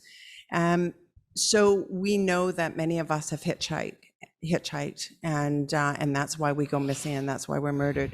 So I'm wondering if there's any thoughts, especially from the Native court workers, to perhaps look at getting funding for Indigenous women to provide transportation. Number one, it would be entrepreneurial, but number two, to get licensing. You're probably aware of Lucy Sager, to get licensing so women are picking up, going back and forth down the Highway of Tears and providing transportation so that we don't have to hitchhike. I just wonder if that's ever been explored. I think our executive is always exploring those options because we're fully aware of the reality of that dangerous situation. I was pleased to learn of the BC bus service. I don't know how that might have changed during COVID times, but we're grateful at least there was something after we lost Greyhound, right? So it's best, and what I'm also learning is that a lot of the bands are buying their own buses. I know that Takla Lake First Nations and Clasden Nation, they all got their own buses. So they have their bus driver, and when the community, there's certain times every day they're going to bring them to town, and they know when to go to their bus to get back home. And they decorate their bus with their band, logos on it and what have you. And from what I've seen, I've always been impressed with that. So I think we are progressing, and that's us taking responsibility and for ourselves and being proactive and doing what we can with what we have. But I know our executive is always looking for funding to help our vulnerable and help our peoples and to empower our women and our young women. And it's the men go missing as well today, right? So for all of that, can't control it all, but that's the importance of the conversation, to have the conversations with as much people. Turn the TV off, turn your cell phones off, and instead of calling your daughter who's upstairs in the bedroom to come down to have supper, turn the cell phones off, have a conversation in your living room with no distractions, and talk about subjects like that. One little conversation one afternoon that could go for years and years and provide and save lives, right? So it's us making the effort to do those things. And just on a side note, I'm looking for a Native court worker for Terrace. Thank you. Please feel free to see me after this presentation. If you know somebody, send them my way. I couldn't resist. Thank you. Thank you very Christina. much. Thank you for your questions. I have one thing to add as a support worker, as a Native court worker, when people are trying to hitchhike. If you write a letter as a support worker to BC Bus North or for the medical bus that travels throughout the province, and if you get a support worker to write a letter stating you're actually fleeing from violence, or if you have court or something, you're low income and you have no means other than to get a free ride, and if you ask specifically to get a free ride, they usually accommodate and allow people to go on the bus for free. So I've had to write numerous letters to help people. So support workers can write you a support or anyone a letter to get on the bus for free. And thank you for sharing about being LBGTQ. My niece is LBGTQ, so she's going through a lot of bullying. And apparently if you talk to elders and get community involvement, that will help. Foundry is a great resource, and especially for youth, they have wraparound services, counseling, all different programs that can help. And in our culture where I'm from, we do a potlatch ceremony, and you reintroduce that person back into the community. So there's different options like that you can try. Awesome. Thank you. Thank you. Awesome. See why she's my right-hand girl? Full of knowledge. She's a walking encyclopedia, trust me. I know we're close to lunch. Is there anyone else that have any questions or comments? Yeah. I really want, Lori, go ahead.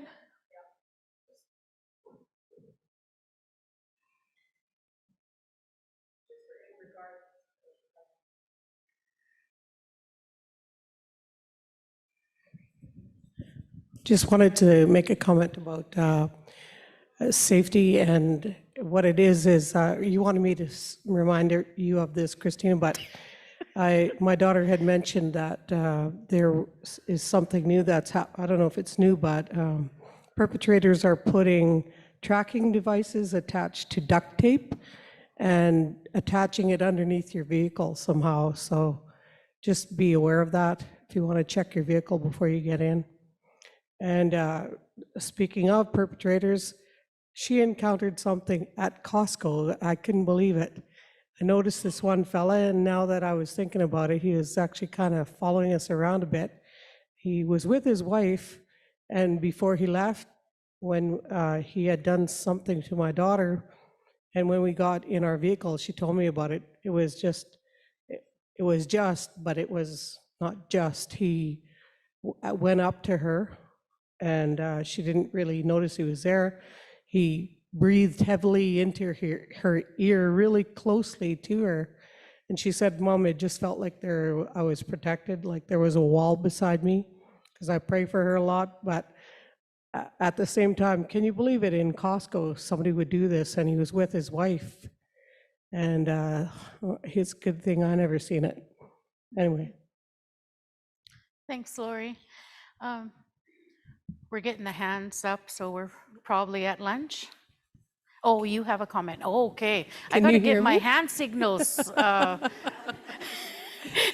right. Okay, Kim? I just wanted to hold my hands up to you, Christina, and also Carmen, for an amazing presentation. And thank you for being so flexible with the schedule change, the unanticipated schedule change. And wanted to let you know, currently at head office, the phone is ringing off the hook and the emails are flying in for requests for us to mail out our Women's Right to Be Safe guide across the province. So, Masi Cho to you. Wow, great on.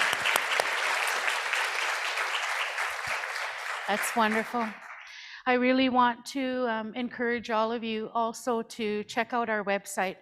I know our communications department has been working hard to update it and to provide all updated information and make it all spiffy and interesting.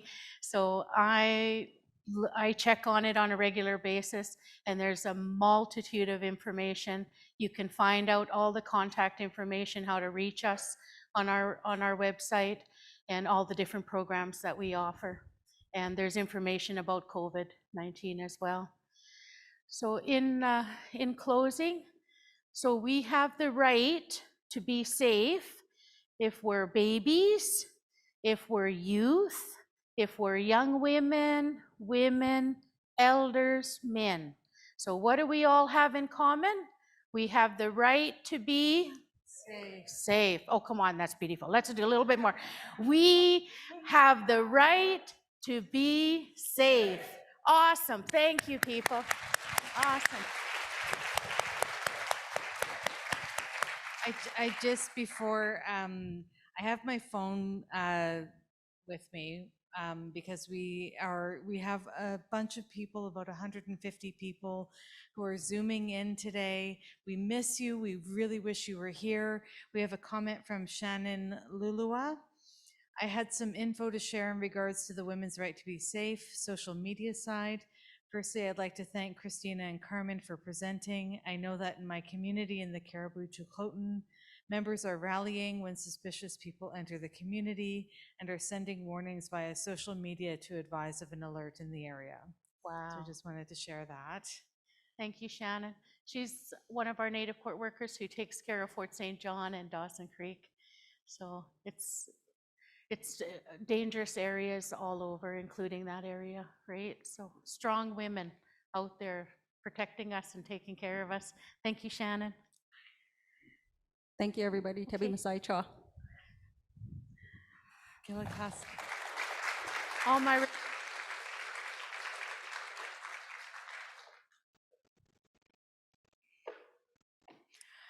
Gilakasla, thank you so much, Christina and Carmen. And I believe they're here over lunch.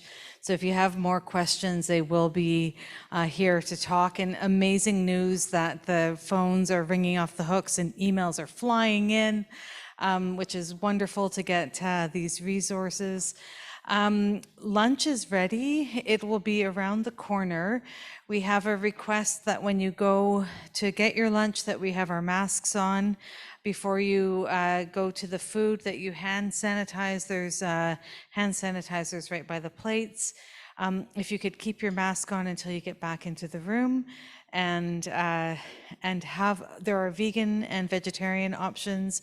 Have a wonderful lunch. Huge gratitude to those who prepared the food for us, and we'll see you. Well, we'll see you. We'll see. For those online, we're going to take about an hour or so for lunch. So we'll see you back at around 1.